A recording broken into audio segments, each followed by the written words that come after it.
And thank you very much for joining us here on PM Express. Tonight, my guest is the General Secretary of the NDC. He's had his plate full recently, but it's going to get even busier because the party is going to go through a reorganization, conducting elections that would ensure that we possibly have a new crop of leaders across the party's leadership chain, starting immediately with the branch elections all the way to the national elections. And that's a party that obviously is preparing for another election cycle. But last time I spoke to him, he said something that was fascinating, that the resetting agenda must start from within the NDC, and that under his watch, he doesn't just want the president to reset this country, but you must start from within the NDC. And we've seen evidence of that. The last time we spoke, I have not seen a bit of that yet, and I challenged him on that. But since then, we've seen him attempt to bring that reset to bear on the party with varying degrees of success. And there's been some friction too as he's attempted that. But knowing him, I'm very sure that he's not perturbed at all by the friction. I'm pretty sure he knew that that attempt to reset a party will bring friction. I'm delighted to say, always a pleasure when I have him on my show. Fifi Kwete is the General Secretary of the NDC. Grateful to have you on the show again. Thank you were very much. my last guest 2025, just before we took a break, a long break for the new year, for the Christmas and New Year. And we've come back into a year that is going to be very, very busy for you. That's true. I mean, last year we're looking forward to a year like this when the reorganization will start. Where are you with that picture, starting to reorganize the party ahead of 2028? Thank you very much, Evans, and happy to see you. Yes, happy to see you too. Wishing you and your team and all of your viewers the best for the year 2026. It's a pleasure to be on your big platform again. Yes, the last time we spoke, we discussed a lot of things, and I'm happy that we can pick it from there today and say that we've entered into 2026, which is definitely going to be full of activity because 4 years, as I hinted, 4 years to after 2022, when we had our last, should I call it, internal organization, we are now in that year. And the process really, I would say, has effectively started. Normally, we start from the branch level, and then through there, then we move all the way to the national. We expect the branch activity effectively has begun because we start first and foremost with registration of members. So we have that process that has started. So that process will take a bit, and then after that, it will gradually lead to branch executive election. That will be the first part of the process. Yeah. And then that goes all the way to the national. To the national. Mm-hmm. There's something that I saw that was interesting. I think you just mentioned the registration of members. Mm-hmm. So you've opened up now for those who want to pick up party cards and join the NDC to come in. Mm-hmm. Why does that precede the actual elections? Well, what's the thinking there? Oh, because if you're going to have the executives elected at the branch level, you need to ensure that we first of all, not forget a number of people want to join you. Some people have come to let's say the voting age, and they want to be much more active in the party. Possibly there are people who in the past used to be inactive, but now want to be much more active. So they want to pick up registration and then join actively to be members of the party. You also must appreciate that having won an election, you've also become much more attractive to some people. I suspected that was definitely part of the consideration, considering the margin of victory too. Exactly. So you want to give caution. Exactly. You want to give room to as many people as possible who want to be on the train to come up. So that's all part of the process of ensuring that we have a bigger tent. Okay, and definitely the party looks more attractive now. The verdict of the last elections said so.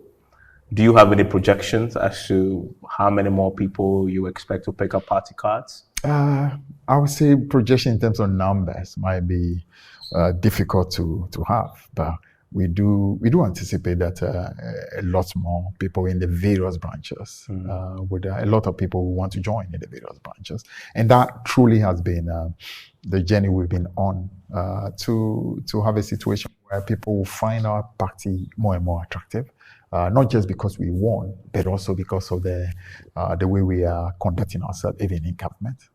The way the party is ensuring that we try hard to keep faith with promises we've made. We try to keep the discipline within the party itself. And I think that is all part of the reason why a lot more people might want to join us, yes.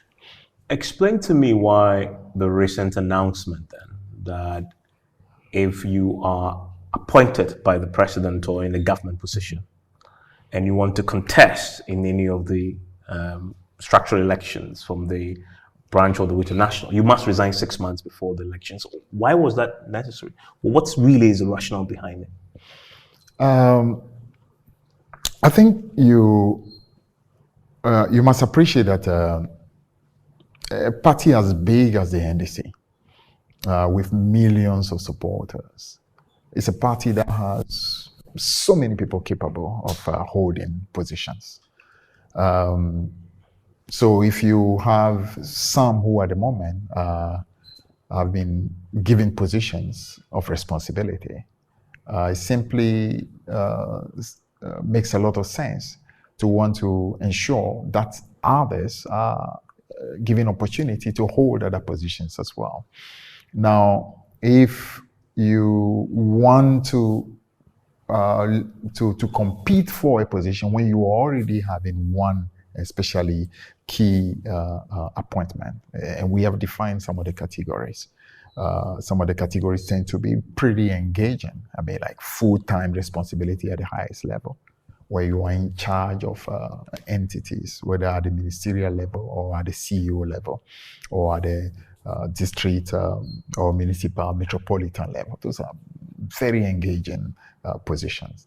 And if you still want to have that and also hold what you call elective position at the party level, we simply want to say that you can't really even run the two very efficiently. Because as you appreciate, when you move into such positions, it's virtually like 24/7. You are very engaged if you want to truly work properly. Now, for you to want to hold that and at the same time hold this, you effectively become a jack of all trades, and the party and the government both become the loser for it. I've had a bit of difficulty understanding why some are having a difficulty with it, because this is not a new thing at all. This actually has been an evolutionary journey as far as this party is concerned. Very many years back, we used to have people who held that, but that was at the very beginning of the party when we started initially. At that moment, you had, for example, the late Cecilia Johnson, who was a local government minister at the same time was a national women organizer. The later Iti Mensah, who was a youth organizer and also holding a sports ministry, and also was an MP at the same time. Now, so that you could see the kind of one person holding so many positions. At a point, the party felt, no, I mean, you really cannot be that effective. And there are so many other people who can run the job. So even at that level, the party made a decision that if, for example, you are an MP, you shouldn't be allowed, for example, to incumbent another position at the party level. So that's how come people who were MPs were no more allowed to be running for position at the elected level. The same was, I mean, it goes without saying that if you were in government, like a minister, it was the same thing. Now, what we are doing now is simply institutionalizing that process and say, listen, you have to make a choice as to where you want to belong.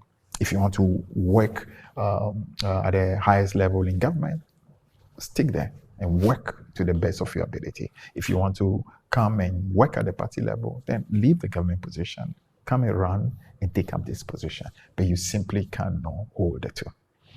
And even I think that should be a straightforward thing. But I'm sure you know that some of the party executives who have been, some of them openly opposed that. I recall very well, even before you took the decision, they the Minister for Youth Development, who happens to be your National Youth Organizer, was on my show, and he was not in favor of that. The decision has been taken now. I'm very, very sure he was not in favor of that. And the argument is, why can't you hold both? He's done that for a year. Let's take my example. He's done that for a year now. Is there any evidence to suggest that he's falling back on his party commitments? Naturally. I mean, it's not possible for him to be able to do the two effectively. I mean, he obviously will be the first to know that it's just not possible. You can't hold a ministerial position full time and still expect that you can be on a day-to-day be able to do the party work as effectively. So if you watch, you notice, for example, that a lot of other people have had to step in. I mean, and it's not surprise, because I can tell you, I've been in that kind of position before. It's not just me, other colleagues of mine as well. We were shall I call it, in functional executive committee of the party into the election of 2008. And when we won and we moved into government, we simply were not able to continue at the party level. So all of us focused completely on government. I would say myself, Haruna Idrisu, Evisa Friankra, Baba Jamal, all of Ufoswampofo. You can just mention all the names that were. And then what happened was that, for example, somebody like Asiedun Kitia, he's completely stayed at the level of the party. He did not incubate to position. He stayed at the party level. Kwabnaji was the national chairman, stayed at the party level. The national organizer of Ufoswampofo moved into government and absolutely left the party. I was in charge of communication, fully into government, left the party. Haruna Idrisu communicate was a youth organizer, fully into government. So this is not a new thing. So I don't know exactly what's happening with this new generation. Possibly it's a new generation that needs to understand the reset properly, because this thing is actually part of the reset. Reset means focus fully in order to ensure that we are effective in government, while we allow other people to be able to hold the position at the party level. You simply cannot hold the two. And this decision has been decided at the by the National Executive Committee of the party, which is... Was a unanimous decision, or was consensus? You will never have a complete unanimity, because individuals who are involved may want a different position, but it was pretty voted by, shall I call it, an overwhelming majority. Well, one majority believe that this is the way to go. Absolutely. What about those who accuse the executives like yourself of being self-serving here? Because some of them, they mentioned Bande, for example, who happens to be director of operations, and that question was thrown by some. But there are some of you who actually are holding other positions other than party positions. They even say the chairman is on the board, and they have the Deputy General Secretary who is a director of operations of the presidency. Why don't you rope all of them into this particular category? They are not the same. For instance, we're talking about Bande. Bande effectively is virtually working on behalf of the party. The thing was to ensure that there is some, should I call it, liaison role between party and government. So the role they are playing actually is what you call an additional role for the party.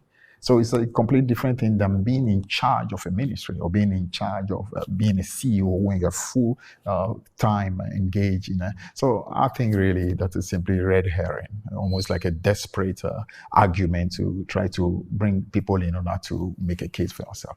And those on boards? The bullet is gone. The bullet is gone. And those on boards? A board is simply a part-time position. I mean, we board position is a full-time position. You meet maybe once every month. Some boards meet maybe once every other month. And so it's not a full-time position. So I don't see how that could even be brought into the calculation at all.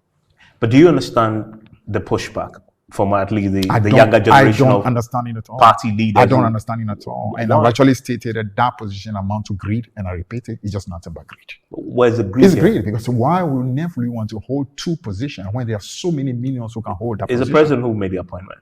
Yeah. It's not. Yeah, so they didn't make the decision. I'm saying that many of us have been in that position, and we had no problem ceding that second position and concentrating on one. And I'm saying, as a party, we've been on this journey, and it's a journey that absolutely the party has been on and accepted. So if today you cannot see that, it simply means you're not understanding the whole reset of this party. In fact, in this reset, you should absolutely not even contemplate that possibility. So for you to be honest, I'm shocked that anyone would want to protest about this. I'm totally surprised. Let's look at the practicality. Because you're a party person through and through, you probably will appreciate this. A lot of people die, sacrifice for the party in opposition, knowing that if the party wins, if the sacrifice and the party wins, they get some reward. I mean, if that's the word, just for want of a better word, they get some reward. Their efforts are recognized. And often the recognition is when you get a government or quasi-government appointment that you can serve, because party positions, from what I understand, are unpaid positions. You're not paid to hold a position in the party. And they sacrifice with that intent. The party told them, no contribution, no chop. They put in the effort, blood and toil. They win. They get a position in government. Only for you to tell them that choose between the two. What about the millions of people who have been under the sun, who have also worked very hard for the party, who have no position? What about them? Have they not worked? Have they not shown loyalty? So if you at least have a position, why on earth will you say that only you can hold another position in addition? What about the many who don't have any position? What about them? So, as I said, this is sheer greed. It's all there is. I don't see any other way to describe it except greed.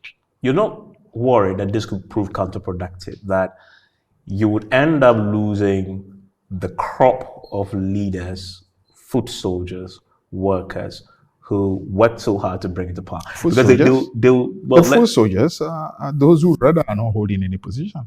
True. Yeah. You end up probably losing those leaders now who helped you win the elections, who decide, okay, if you ask me to choose, then I'll probably choose government.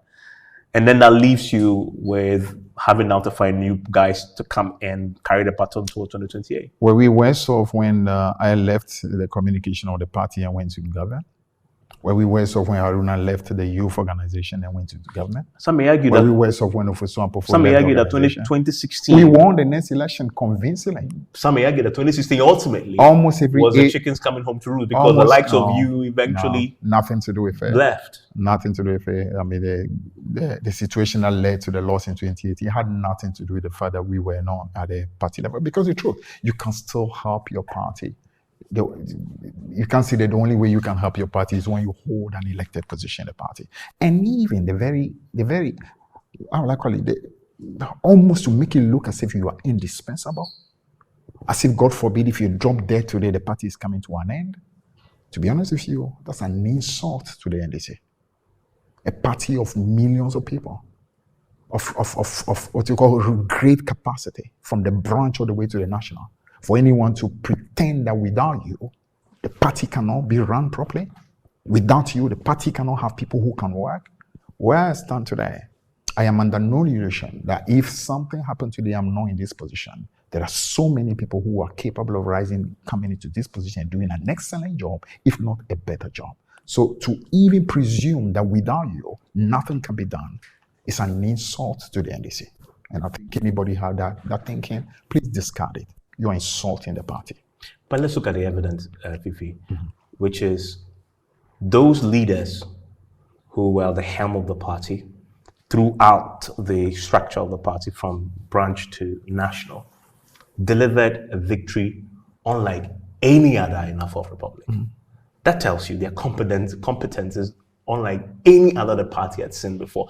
If you're looking at pure evidence, and for a politician, you're really judged by how many votes you are able to bring to a party, ultimately. And the work you and all the others did put you in a very unique position in comparison to anybody else in your party. I mean, isn't that the risk that you're going to lose that? As I said, the victory we won is much, much bigger than just what we contributed at the party level. And I've told you again, and I never hesitate from admitting it. It's a victory that is beyond the NDC. We contributed our parts, and credit to all who have worked from the branch all the way to the national level. We need to be applauded for the good job we've done, but we always must remain humble enough to appreciate that what we saw in 2024 was not just about the NDC.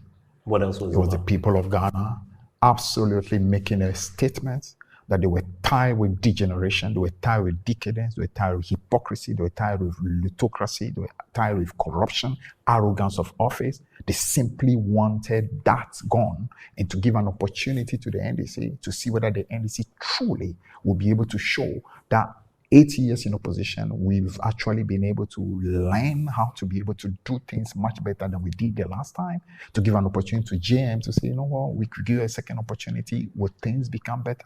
Now, if we can't understand that, then it means that we are in trouble as a party. I am sure a lot of our people will understand this. You're just not being modest. Oh, no, it's the truth. It's simply the truth that it's a bigger victory than just the NDC. And in fact, that understanding is what will be able to help the NDC work extra hard in order to be able to justify the faith that the people have put in us. Because the moment we start thinking as if this victory is all down to us, then we lose it. Because, Evans, you know, so many people voted for us who have never voted for us before. And why? Because they simply, hated what they saw. There were so many people who ordinarily would not have voted for us. But they say, you know what, we tie with what we are saying. Let's vote another party. Let's see how the party will be able to do. So we must remain, and so many young people who, in fact, that's a younger generation that at the moment is not very, shall I call it, political.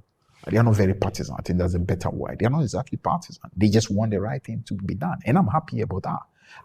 I look forward to a country where majority of people are not necessarily partisan. Because the two parties, NDC and NPP, must not reach that moment where we start thinking that we have a captive political group, that no matter whether we are misbehaving or not, that group will always vote. That must stop. Because the country's interest must remain one. So if we start having people who are not what you call, should I call it, no matter what you do, they are just on that train, the country is a better off, because all of us need to know, we know them, that we need to work hard to justify the trust given to us. And that is better for Ghana. Will this rule be codified in your party's constitution? I presume it's not one that is written into the party's constitution yet when you are in government. Is this already in the party constitution? I don't really think we need to? No, I don't really think we need to, because as I told you, it's been an evolution. This is not like something that's just happening basically like we hadn't stated it clearly in our guideline that we have done this time around. But now I think it becomes a precedent into the future. What then is the incentive, really, to being a party leader? There again, Evans, if truly the only reason why you want to work for the party is because you want to have a position, then as far as the NDC is concerned, you don't know who we are. You don't know who we are at all. If that's the only reason, if that's the only incentive you have to work for the party, then it means you don't really know who we are. Because this is a party that fundamentally, even in our anthem, said our business is to work for Ghana. Arise for Ghana, not for yourself, but for the country. So to say that the only reason why I'm working is so that I can get a position. So if you don't have a position, you will not work. If a position is not given to you, you stop working for the party. It means that you really are not a good member of the party. And honestly, that is not the kind of membership we should be looking for. We're looking for people. And then again, I say all the time, my biggest respect goes for millions of our supporters who have never had anything, no appointment, sometimes nothing, and continues to show loyalty, to show dedication. The happiness is simply to have the party in position to be able to work for the country. That is what the true membership is about. I want to have 99.9% of such as members of the party. The party will be stronger, better. If you start having too many people whose only reason for working for the party is what they can get, you're not really getting members. You know what you're getting there? You're getting almost mercenaries. Because that's mercenarism. I'm only doing this because of the benefit. So if the benefit is not there, you will not be here. You don't belong to the party. So I pray that we should have a lot more members whose dedication, motivation is not what they can get. But to have the opportunity to work for a group that can serve this country. You can see that what you're preaching isn't the norm. Because the natural human instinct, the rational being, is when you do something, you do it because of the ultimate objective of, in essence, getting something back. It could be necessarily. In politics in Ghana, it has been ultimately getting something out of this. It has to be a deal. It has to be some transaction. I work for the party. I've sacrificed. I paid my dues. I must earn something in the long run out of this. But what you preach is completely opposite to everything that we've become accustomed to. My view is that it should be the opposite. Position should be a bonus. Your number one reason for belonging to a party and for working for the party is that the party will be able to have an opportunity to serve the country. If you get a position, that's a bonus. And that's why we have so many people who are the least opportunities start getting disgruntled. Because your motivation in the first place was not right. If the main reason why you did what you did was simply for the position, that's why you start You accept grumbling. that you've been a minority. Oh, I totally agree. Agree, but Evans, you must appreciate that we must evolve as a country. We must reach the place where the countries we look up to are. And I can tell you, the people, for example, who work for Donald Trump, majority of them didn't work for Donald Trump because they wanted the position. I mean, many of them actually, as soon as they finish their job, they step back into their positions. Maybe for some of us, as you said rightly, we may be idealistic, but we hold on to those ideals because that is what it is we should be pushing for. And even there are so many great people in this country who are busy. They may not be able to come and do politics, but they want the best for their country. Doctors, lawyers, so many different people who are not in front, mainline politics, but they also want to see. So all of them are making contributions. The fact that some of us are in the front line for our political party, it doesn't mean that we are better off than they are. In fact, many of them, if they were given that opportunity, could do a much better job than we do. So this whole sense of entitlement that because of work I must get a position, as far as I'm concerned, is wrong. I mean, since you accept that you're a minority, you're not surprised that some in your party have publicly criticized you. I know. Hamza Suhini, an NDC communicator, says, I'm extremely worried that in as much as I respect his desire to have a working party, his utterances too need to be measured in a way that in the future does not hurt the fortunes of the party. And I watched him on City take you on directly for just putting across views that he believes are inimical to the party's eventual survival and triumph and prosperity. I mean, you should expect that. I mean, you're definitely not going to have everybody happy with your position. But if you're a leader, you take your position because you're seeing a much bigger picture. I can tell you subsequent to that, he has made calls to apologize for some of what he said. He's made appearances at the different levels of the party. I mean, to be able to say, I mean, upon deeper reflection, he would have actually worded it completely differently. He's a younger brother of mine, and I told him that I personally have no problem with people disagreeing with me at all. So it's okay. It's not a problem. You know what? I've been in a position to even disagree publicly with Jerry Rawlings, the founder of the party. I remember. Disagreed publicly, respectfully, but disagreed. So I'm not one who gets worried when somebody disagrees with me publicly. Even if the founder of the party, I mean, the one on whom this party is established, some of us, and I'm like virtually like a son to Rawlings. I can publicly disagree with my political father. I can understand when people disagree, but what is important is at the end of the day, are we fighting for what endures for the good? Where I disagree with him is when he said that what we are saying would rather work against the party. No, this actually work for the party. The people out there need to know that you have a general secretary who is ensuring that things are done well. A general secretary who is not afraid to even call out what is wrong in the party. That's what research is about. Research is not covering things up. Some of them, what they wish is that maybe cover it up or pretend that it's not happening so you can talk about it. No, there are certain things that are wrong. It's important, especially for the young generation that voted for us, to know that we are not here to behave like what, for example, Kufuor said, I'm not going to call out corruption because it will affect my government. That's the politics of the past. That must not be. If it's wrong, it's wrong. And if you have to call it out, you call it out because the country is ahead of all of us. And we must always put the country first. Hamza put his criticism in front of the camera. I'm very sure there are others who hold the same view, haven't altered it yet, who are very deeply not in favor of the views you're expressing. That's okay. That is it's all right. It makes. I mean, you can expect that. It's normal. It is a mass party made up of millions of people, and when you take positions that especially affect what I call vested interest, because this is vested interest. People have a vested interest. Somebody wants to hold two positions. In your pronouncement, there again is not even an individual pronouncement in this case, it's a party position. That party position makes it difficult for the person to hold a two position. You expect him not to be happy. You understand that? It's just like having a child at home who is not happy because maybe the father said, this is how you ought to be. It's not a dictatorship. The child should be allowed to express and grumble. By the end of the day, the rules have been laid and the rules will be followed. Simple. But what also that does is, if it is an unpopular view, again, NDC is not the only political party in this ecosystem. We all know how political parties have behaved. Okay. It has been normalized. You want to reset. Often when people reset, the guy who leads the reset is not popular because you want to change the status quo. Change is a very, very difficult process. You have to carry people out. Very true. But here you are. You want to put yourself up for election in December. That's actually you're putting a nail in your own coffin. I agree. But you see, the difference is this, that if you know me well, I'm never desperate for anything. What people are desperate for and will kill for, I walk away from it without a second hesitation. That's me.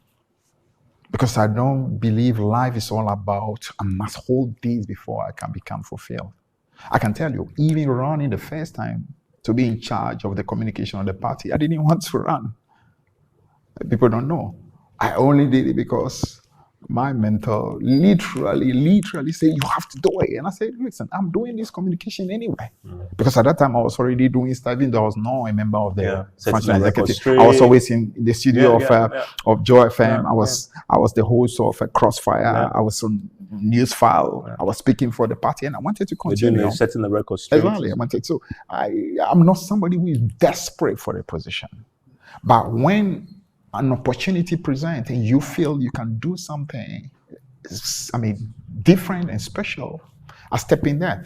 And I'm the kind that as soon as the opportunity is gone, I can move back into, shall I call it, into obscurity. In fact, many people actually thought when I left Parliament that politics was ended. Some people didn't understand how anybody would live in Parliament after 2 times. But I did without thinking twice about it. So I'm never afraid of fear. Doesn't paralyze me. I take my positions purely on the back of my conviction and what I think is good for the party. You can bark, you can frighten, you can do anything. I'm not moved. And that is the General Secretary of the NDC. So my guest here on PM Express. When we return, we'll talk a bit more about this ambition of his and how this very unpopular view that wants to reset the party may or may not affect his chances in December. Stay with me.